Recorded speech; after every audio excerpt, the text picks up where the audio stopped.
오스만 제국은 어떻게 몰락했을까요? 오늘 영상에서 그 이야기를 해보겠습니다. 그걸 알아보기 위해 먼저 타임머신을 타고 과거로 돌아가 오스만 제국의 흥망성쇠 각 단계를 살펴보겠습니다.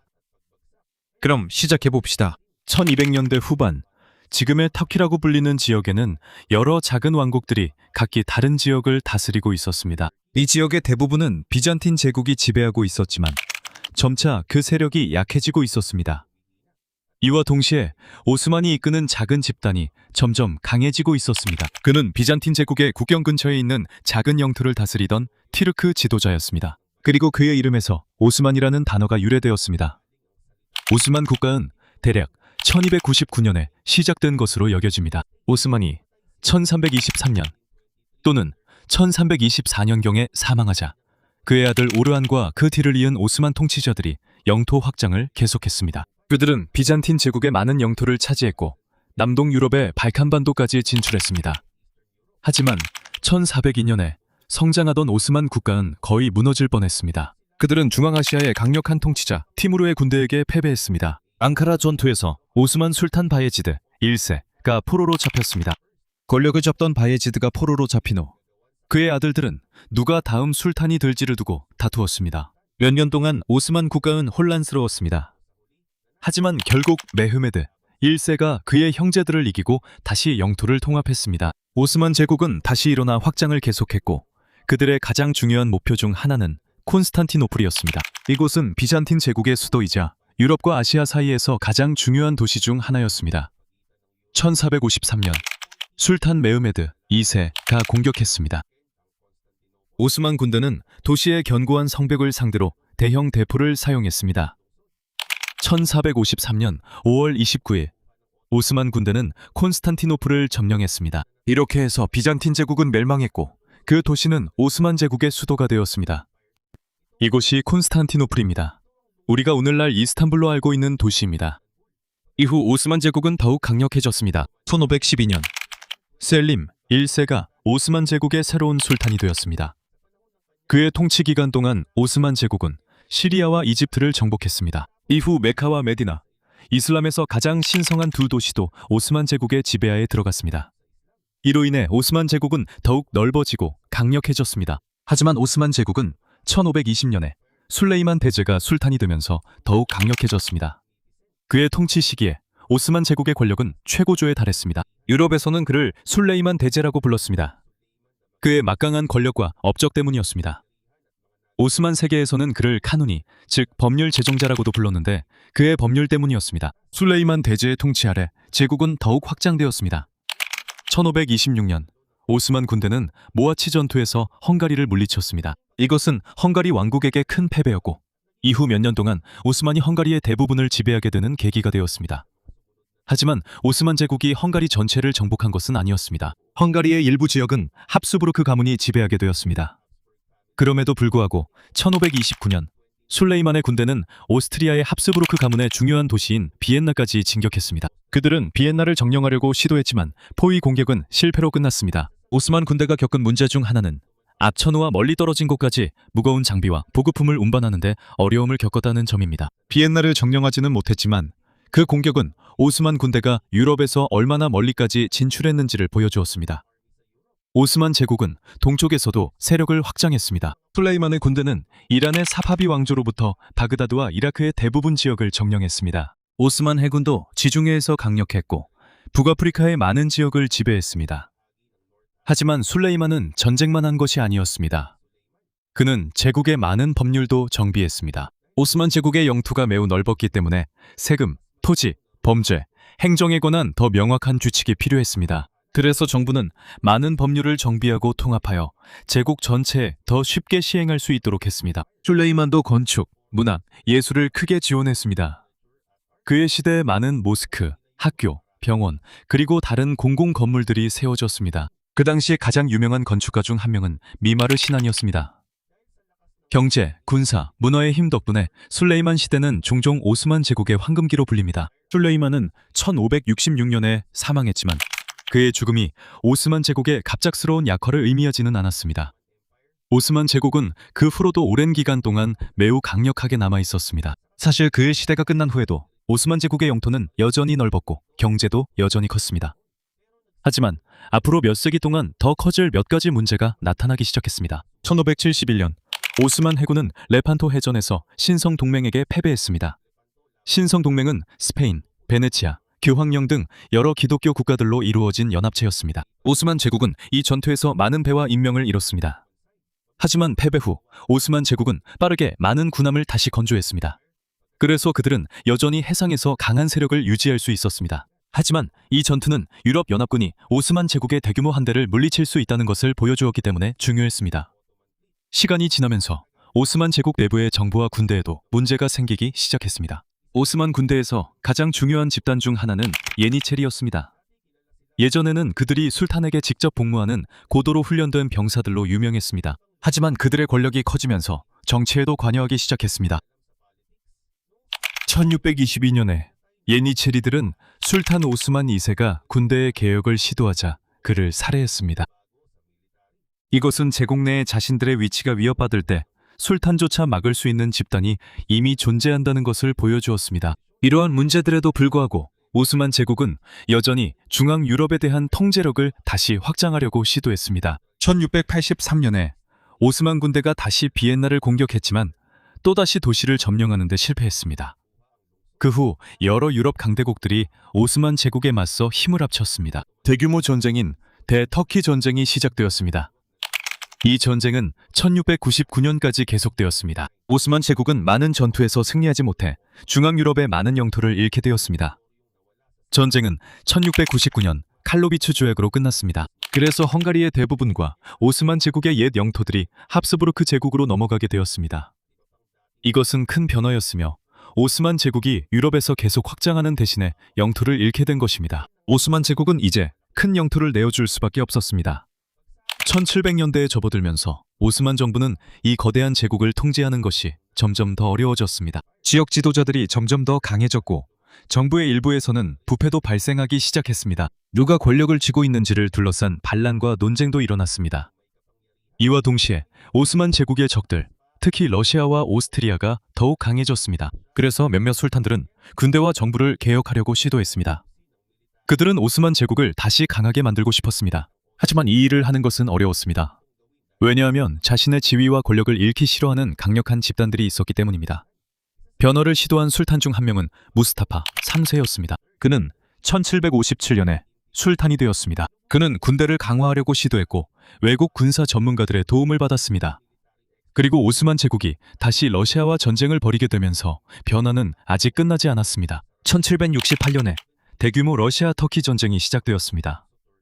러시아가 많은 전투에서 더 성공적이었고 오스만 제국은 평화협정을 요청할 수밖에 없었습니다. 1774년에 쿠추크 카이날자 조약이 체결되었습니다. 이것은 러시아에게 큰 승리였는데 오스만 제국이 더 이상 크림 칸국을 통제하지 못한다는 것을 인정해야 했기 때문입니다. 그 후 1783년에 러시아는 크림반도를 완전히 점령했습니다. 이것은 특히 세력 균형이 변하고 있음을 보여주었습니다. 한때 유럽에서 두려움의 대상이었던 오스만 제국은 점점 약해지고 있었고 이제는 자신의 영토를 더 자주 방어해야 했습니다. 하지만 문제는 다른 나라들만이 아니었습니다.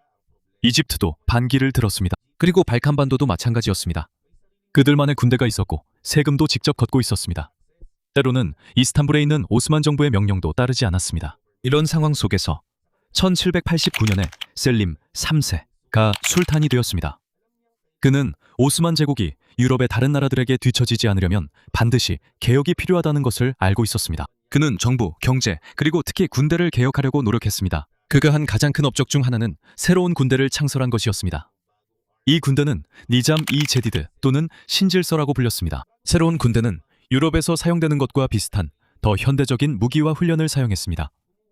셀림 3세는 훈련을 돕기 위해 유럽 군사 고문들도 초빙했습니다. 하지만 많은 예니체리들이 반대했습니다.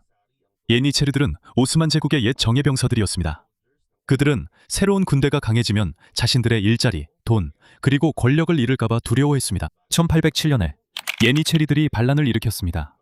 그리고 그의 개혁에 반대하던 다른 이들도 반란을 일으켰습니다. 이로 인해 셀림 3세는 술탄 자리에서 물러날 수밖에 없었습니다. 1년 후 그는 살해당했습니다.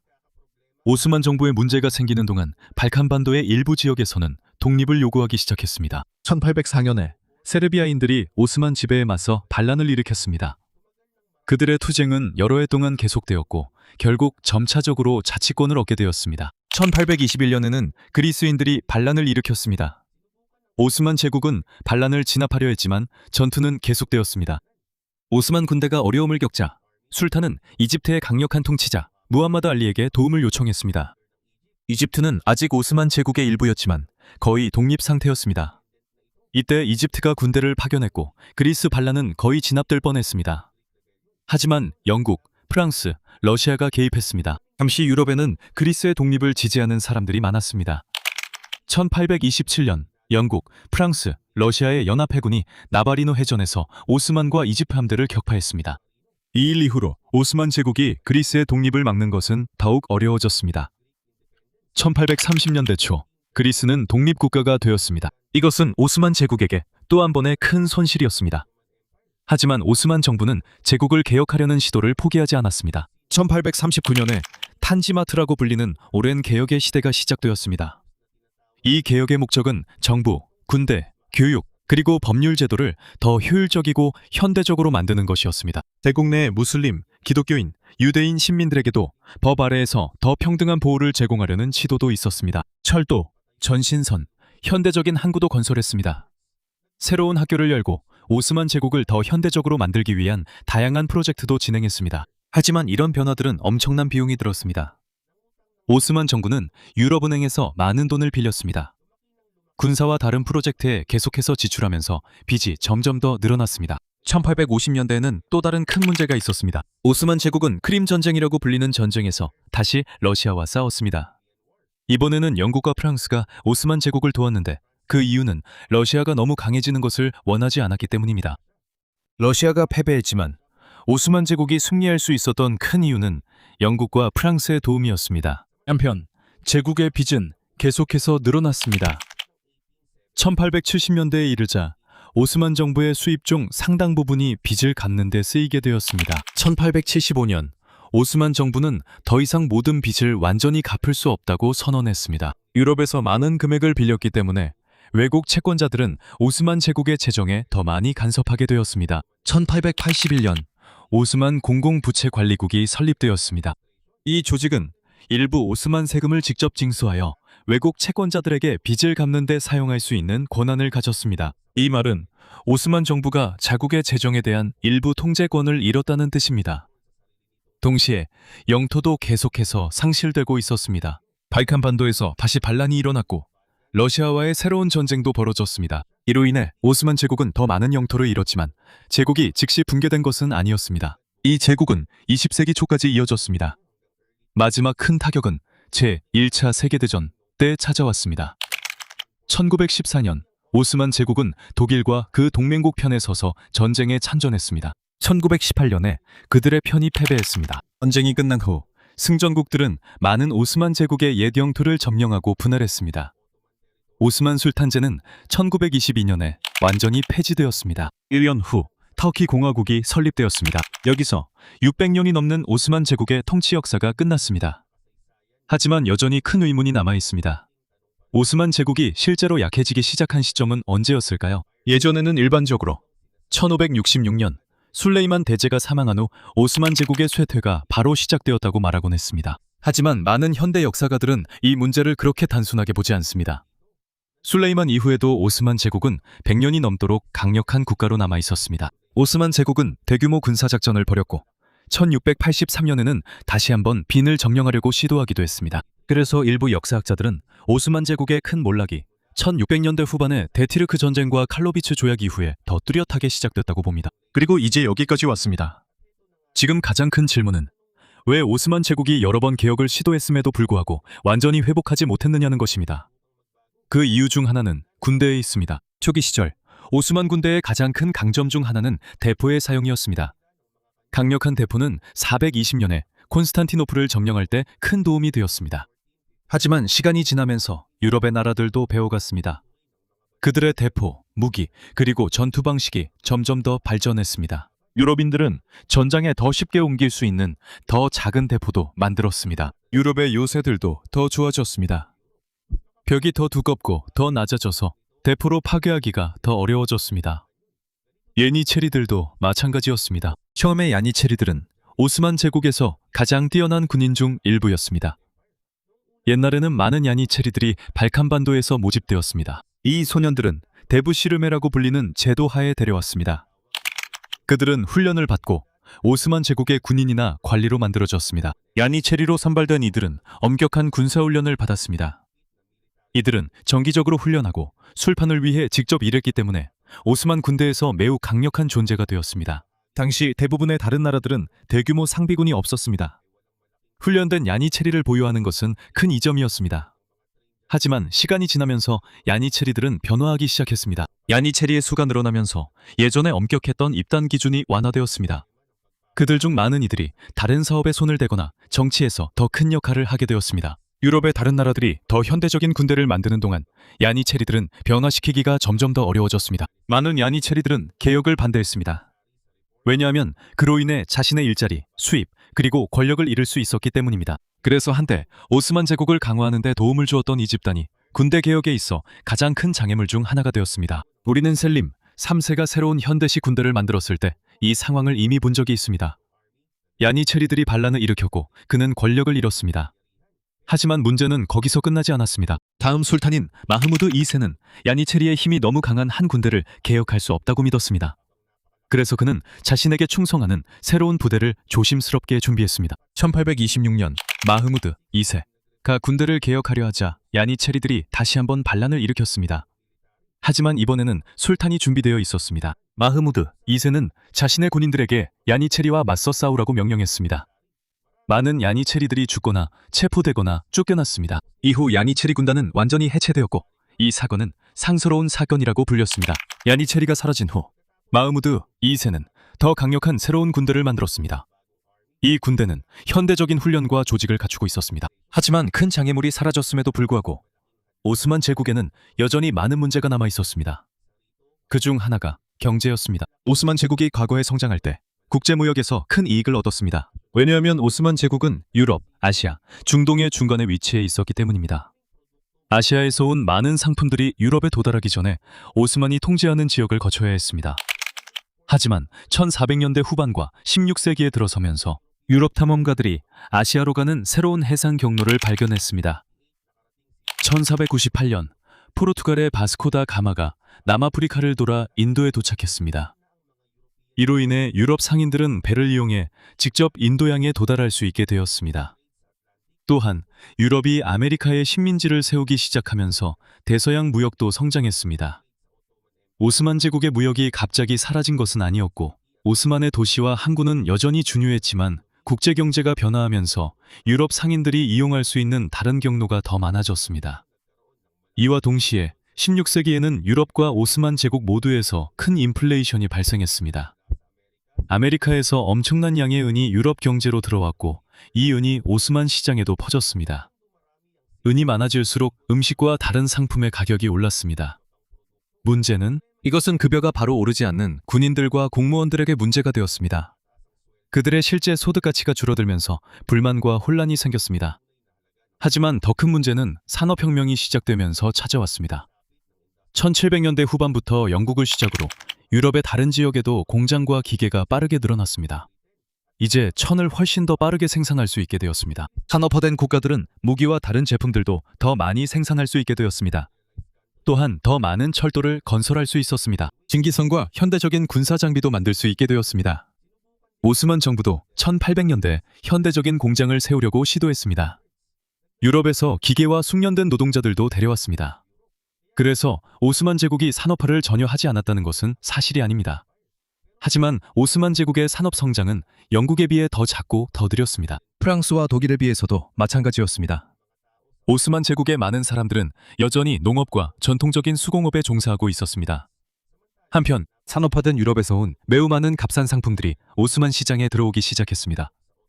일부 현지 장인들은 대형 유럽 공장이 더 빠르고 더 저렴하게 제품을 만들어내기 때문에 경쟁하기가 어려웠습니다. 오스만 도시에는 길드도 있었습니다. 길드는 같은 직업을 가진 사람들이 모인 단체입니다. 예를 들어 대장장이, 구도장이 또는 직물 제작자 등이 있습니다. 이들은 자신들의 일, 가격, 그리고 누가 그 직업에 종사할 수 있는지에 대한 규칙을 만듭니다. 유럽에도 예전에 이런 시스템이 있었습니다. 하지만 경제가 변하면서 유럽의 많은 지역에서 길드 시스템은 점점 약해졌습니다. 오스만 제국에서도 많은 길드가 더 오랫동안 중요한 역할을 했습니다. 그들은 전통적인 사업을 새로운 경쟁으로부터 보호하는 경우도 있었습니다. 그래서 새로운 사업과 새로운 생산 방식이 진입하기가 때때로 더 어려웠습니다. 하지만 오스만 제국의 산업화가 뒤처진 것은 길드만이 원인은 아니었습니다. 여러 가지 문제가 동시에 영향을 미쳤습니다. 관리에도 문제가 있었습니다. 오스만 제국은 너무나도 거대했기 때문에 술탄이 각 지방을 통제하는 것이 쉽지 않았습니다. 중앙정부가 약해지면서 일부 지역 지도자들은 자신만의 군대와 세금 징수 방식을 갖게 되었습니다. 당시에는 정부가 특정 지역에서 몇 년 동안 세금을 징수할 권리를 주는 제도도 있었습니다. 그들은 먼저 정부에 돈을 내고 그 다음에 주민들에게서 세금을 걷었습니다. 문제는 일부 세금 징수원들은 자신의 이익을 늘리기 위해 과도하게 세금을 걷었습니다. 이것이 부패와 국민들의 분노를 불러일으키는 원인이 되었습니다. 새로운 술탄을 선택하는 데에도 문제가 있었습니다. 항상 장남이 자동으로 다음 통치자가 되는 것은 아니었습니다. 옛날에는 술탄의 아들들끼리 왕위를 두고 다툴 수도 있었습니다. 이로 인해 아버지가 죽은 후 형제들끼리 싸우는 일이 발생하기도 했습니다. 내전을 막기 위해 메흐메드 2세 시대에는 새로운 술탄이 자신의 권력에 도전할 수 있는 형제들을 죽이는 것이 허용되었습니다. 이 제도는 매우 잔인했습니다. 하지만 시간이 지나면서 이 제도도 바뀌었습니다. 다른 왕자들을 죽이는 대신 한때 그들은 카페스라고 불리는 궁전의 별도의 구역에 격리되어 머물게 되었습니다. 그곳에서 그들은 오랜 시간 동안 머물며 자신이 술탄이 될지 기다려야 했습니다. 이로 인해 형제 살해는 줄었지만 새로운 문제가 생겼습니다. 일부 왕자들은 술탄이 들기 전에 군사나 행정 경험이 거의 없었습니다. 그래서 때로는 갑자기 거대한 제국을 이끌어야 하는 사람이 오랜 시간 동안 실제 정치와 행정에서 멀어져 있었던 경우도 있었습니다. 궁전 내부에서는 권력을 둘러싼 치열한 다툼도 벌어졌습니다.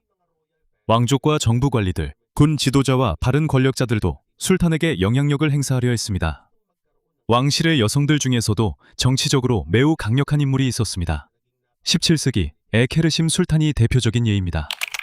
그녀는 자신의 아들과 손자가 통치하는 동안 큰 영향력을 행사했습니다. 하지만 단순히 궁전 정치만으로 오스만 제국이 몰락했다고 말할 수는 없습니다. 당시의 많은 대제국들도 부패와 권력 다툼이 있었습니다. 더 큰 문제는 오스만의 적들이 동시에 강해졌다는 점이었습니다. 러시아가 강해졌고 오스트리아도 강해졌습니다. 영국과 프랑스는 더 부유해지고 산업화가 이루어졌습니다. 그들의 군대도 강해졌습니다. 해군도 마찬가지였습니다. 무기와 경제도 마찬가지였습니다.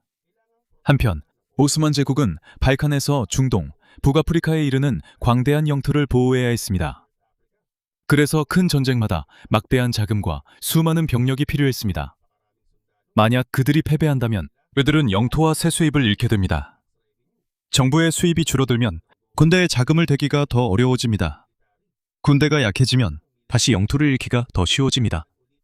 일종의 순환이 일어난 거죠. 전쟁에서 패배하면 영토를 잃고 수입이 줄어듭니다. 군대에 더 큰 문제가 생기고 그리고 나서 또다시 새로운 패배가 이어집니다. 오스만 제국의 통치자들은 이 순환을 끊으려고 시도했습니다. 마흐무드 2세는 예니체리를 해산시켰고 탄지마트 개혁을 실시했습니다. 현대식 학교를 열고 철도와 전신을 설치했으며 새로운 법을 만들고 정부를 정비했습니다. 그래서 오스만 제국이 단순히 변화를 거부했다고 생각하는 것은 옳지 않습니다. 1800년대에 큰 현대화를 이뤘습니다. 문제는 유럽에서도 변화가 매우 빠르게 일어났고 동시에 해결해야 할 문제가 너무 많았습니다. 따라잡으려고 애쓰는 동안 외채가 늘어나고 민족주의 반란이 많아졌으며 러시아와 다른 유럽 열강의 압박도 계속되었습니다. 그래서 오스만 제국이 한 명의 술탄 때문에 무너졌다고 이해하는 것은 매우 잘못된 일입니다. 한 번의 패배나 잘못된 결정 때문도 아니었습니다.